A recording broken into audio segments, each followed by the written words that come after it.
everybody. Let me get myself situated here. Okay, that is a sunflower. I took all my plants inside when we went on vacation, but it's a sunflower, so I brought it back out. Even though we're going on vacation again, or at least leaving the house for a couple days. So I just left them inside.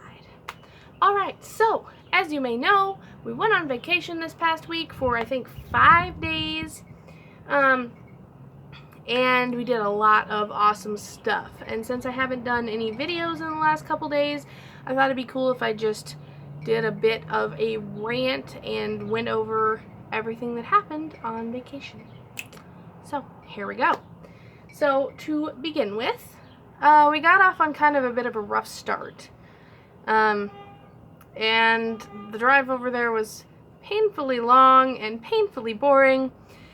But we finally got there, and the first day we went to see the Horsetail Waterfalls, and that was pretty awesome. I've been there once before. There was a lot more people this time, tourists, you know, taking pictures of each other up against the waterfall and then switching, and there was like 16 of them, so that it took forever until they were kind of in the way for a good vantage point. But we did get to see that. Right outside of Portland, because we always have the bad habit of arriving into big cities at basically rush hour every single time. So it was just about exactly 5 o'clock, so we're like, hey, let's stop off and look at this tourist attraction while we're at it. So we did that the first night. Had a bit of trouble getting a hotel, but that finally got squared away. And I forget, I think the first night we just kind of stayed in the hotel and ordered pizza. Shouldn't have, because pizza's expensive, but we did. That's what I wanted to talk about. We went to a really old, I guess, part of town, because a lot of parts of Portland are really old and really full of history. But we went to this one place right off the freeway, and it was probably almost 1 in the morning. So it was dark. And we went there, and we went into this parking lot, and I just had this absolutely overwhelming just sadness just fall on me like a wet blanket. It was awful, and I didn't understand what it was or what it was coming from. But it was kind of a really creepy part of town, so I guess any number of things could have happened. I was just really sad until we left that parking lot. And I can't explain it really to anybody else unless you also get super emotional about random things that happen. So that was the first night. And then we went to the witch house, which I showed pictures of on Instagram. It's an old abandoned stone house that technically actually wasn't a witch's house.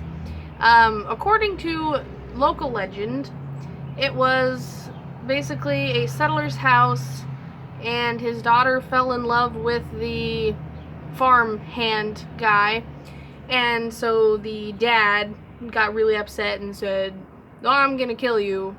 And so the girl and the farmhand left, and apparently returned a couple months later, and the dad of the girl shot the guy, not at the house, but downtown somewhere, on a dock, I guess, because they were about to leave on a ferry or something. And then I think was arrested and or hung himself. I don't remember. It was terrible. It was a long, terrible story. But none of it actually happened at the house. And to be fair, the house wasn't there when this all happened. It was just the site, the previous site of the house that this happened. And then I think they tore down the house, and a couple years later they built the stone building as like a restroom place for the park rangers, or the forest rangers, Forest Service people that are out in the forest. And now it's just completely empty. It's like, it's house shaped, but there's nothing in it. It's just open windows and rooms. And it's really sad because a lot of it is really covered in graffiti, and I like old stonework, and it was just covered in like neon purple, just people spelling curse words on it. It was great. Anyway, the house was really cool, and there is like a little basement area too. It has 2 levels. It's the first level. There's a kind of a balcony area up on top, and then when we were leaving I saw that there's this tiny little room underneath that's kind of underground a little bit. It's, I think, a stair or 2 stairs. And that room was kind of creepy. And the hike was very nice as well. It's about 2 miles. It's about 2 miles, I think, down from the parking lot. And it's straight down, so the little path goes back and forth until the bottom. And then you cross a creek and then come back up. So the going down was easy. The coming back up was not so much. And there's always, you know, much fitter people than you behind you, rushing you because they're going fast and they're jogging and whatnot. And this was all while I could still walk, so... And so later that night, we went and saw Avatar, which was absolutely amazing. One of the best concerts I've ever been to. It was inside, so it was really small and intimate. And, you know, we got to go to the drinking side, I guess, of the area. You know, get a little UV stamp on your hand so you can go through the gate back and forth so they know you're 21. Bought some really expensive beer that was not any good, and I know that when you go to Portland they tell you, oh, you've always got to try beer in Portland because Portland has a lot of beer, and the beer wasn't very good that I had, but at least I tried it. And we actually, that was the night before. I'm sorry, I skipped a piece. While we were at the hotel, we went down and walked on Mississippi Street, which is kind of one of those filled up with food carts and a lot of little interesting shops. There's a lot of bars down there as well. We were gonna go get tacos, but the taco place was lined out around the block, so we didn't get tacos. We ended up getting sushi, which was a first for, well, my boyfriend technically had some, but it wasn't good sushi, and I had some once before, so we tried some sushi. And that was really good. Creepy thing about that, though, we were halfway down walking along this bridge that crosses the interstate, and there's a lot of little hobo camps, because Portland is also known for its homeless population. And we went past that just fine, and there was a guy standing at the top of the bridge that goes over the interstate, screaming. I don't know what he said. And we're just like, okay. He didn't, like, talk to us or anything. He was just, like, standing there getting really upset, so we kind of just walked past him. And then, as soon as we had passed him, he started following us. And he followed us for about 3 blocks, and I was a little concerned, but after a while he just stopped following us, I guess. So that was interesting. Okay, and so after the concert, it was really late at night. We were gonna go to IHOP, but IHOP there was a couple people in there, not many staff, so we kind of waited and no one came, and they weren't really interested in helping us, so we left. And, I mean, I understand it's 1 in the morning. They don't want to help any more people. But they are open 24 hours, so we didn't get any IHOP, which is really upsetting because I wanted pancakes so much. And we left early the next morning to go to the coast, and this time we went to Newport instead of Lincoln City. Lincoln City is one of my favorite cities ever, mostly because of the beach, and less because of the city. It's not much of a city. And it was raining all the way there, and while we were at the beach, and we went to a really cool lighthouse, and we went to Depot Bay to see if we could see some whales, because we saw some whales at Depot Bay last time. We didn't see any whales. And while we were walking on the sidewalk in Depot Bay, we were gonna go get taffy, but the taffy place was closed. I was just wandering along, looking at the ocean, and I tripped, I guess, kind of, and sprained the shit out of my ankle, fell down, skinned up my knee. I would show you, but I don't want to mess with the camera right now. It looks really bad. It looks better now. It was kind of like, it was bleeding everywhere. So, I fell down, basically sprained my ankle super bad, like, couldn't walk kind of bad, and sat on the sidewalk for a minute. My boyfriend ran down and got the car from where we had parked it, which was quite a distance. And then we kind of went home because there was no more walking that I could do really to see anything. It was painful. It led to a lot of arguments.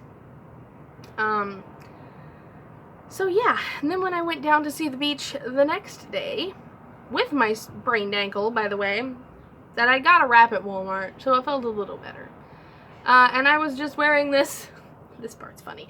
I was just wearing this strapless bra and my new band hoodie that was very expensive that I bought. And we were walking down on the beach. It was pretty darn cold. I went to get some ocean water and walked out too far, and you know, where you think the water's only going to be so deep and then it comes up and it covers your knees. That happened and got my pants and my cast or my wrap wet. So I was like, okay, I can deal with this. It's the ocean after all. I love the ocean. And as I was walking back with my shoes in one hand and my ocean water in the other hand, and I bent down, I think, to put my shoes back on, and suddenly I'm feeling strangely cold. And yeah, I realized my strapless bra had come down. And basically, I got one whole tit just hanging out. And I was like, oh no! And I scrambled to pull my shirt up and go to the foot washing station, and my boyfriend had just kept walking. He didn't see anything. I felt like it was a lot longer than it was, that it was hanging out, but I got that fixed. And I'm looking around wondering if anybody saw, because there's some kids up there. I'm like, oh god. But I don't think anybody actually saw. So, the dangers of strapless bras.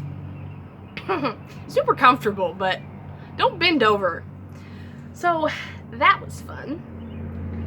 And just another note, usually when I go to the ocean, it's super calming for me, super peaceful. It's one of it is my very favorite place to be in the entire world. But this time, it was really sad. Like, I was really bummed out. Because as soon as we got there, it was raining. And I love the rain. And there's no better thing than rain at the beach. That's like the best thing in the world. But the ocean just had a really sad vibe. And I kept seeing the memorials up saying, these fishermen died here, and these guys were fishermen and they never came home, and this is a lighthouse, and so, and they put the memorials up, and I kept seeing them, and I was already in a really sad state of mind anyway. And so the ocean was really sad this time. And I got way too introspective and way too just bogged down by that feeling. So it made me really sad. And we went to the beach that was down by the lighthouse, and there's a little sign that's like, don't take these rocks home, they'll bring you bad luck. It's down by a bunch of tide pools, and given my foot state, we didn't really go see the tide pools. But they're the kind of rocks that when you step on them, they make clink, clink, clink noises. And apparently, if the tide comes in, it makes a lot of pretty noises when the water washes over those hollow rocks. The tide was out at the time, so we didn't get to see that, but otherwise the beach would have been covered up anyway. But when I was down there, I was just standing there, and that was the most incredibly sad place that I think I've probably ever been. And it was actually sunny then, and it wasn't even raining or anything. It was just so sad. So a lot of sad things happened as far as taking a toll on my emotional state. And I am used to being a completely open conduit as far as feeling just latent emotion, I guess, that's just sitting around in a place just full of energy. But I didn't really expect to be blindsided by just all that sadness. And I guess, I don't know. I guess it was time for me to come to realize that just because it's a calm, happy place, it's also sad, and can't have one without the other. I don't know what the idea was there. But then I just kept getting the same message in my head, and I was feeling really bad for all of the people mostly fishermen in this area. They had just gone out and never came back. And then I kept getting this message in my head, they love the sea as much as you do. And then I thought about it, and I'm like, I guess if I had one way that I was going to die that wasn't going to be heroic, jumping in front of a gun for someone else is my number one way that I'd want to die, saving somebody else's life. But if I had another choice and it was just for me, I would certainly want to do it in the place that I like the most. And so I think that people, and sailors especially, really, really, really love the ocean. And I think that they probably wouldn't have had it any other way. And just because they're gone now doesn't mean that they don't still love the ocean, and they always probably will. Maybe even if you get over that first initial, well, shit, I'm dead, and then you hate the thing that killed you, and then you finally come to peace with it. And you're thinking, well, I guess it's fitting this way. Which is a really morbid way of thinking about it, but fitting death sometimes is, even though ironic, it turns out to be a good thing. So, there was that. All in all, it was a very good vacation. And while I was there, I had the most good connection with my spirit guide as I've had in a very long time. And we talked a lot. It was raining, and I felt like usually I'm all blocked up as far as trying to talk to him. But I feel like there, and with the ocean and with the rain, and I'm an earth sign, okay? But all this water really does clear my head and make me far more open spiritually. So, I guess that's just what it does. That's fair. So, that was really good for me. That was really good for me. Plus, we got some awesome merch and some signed stuff from the band. Just on another note. Which is super cool, and it's going up in my living room. So, that was a lot of fun too. Expensive, yes, but was it worth it? Oh yeah. Oh yeah. Alright, so I hope you guys enjoyed this little catch-up talk. And I will talk to you sometime soon. Blessed be, everybody.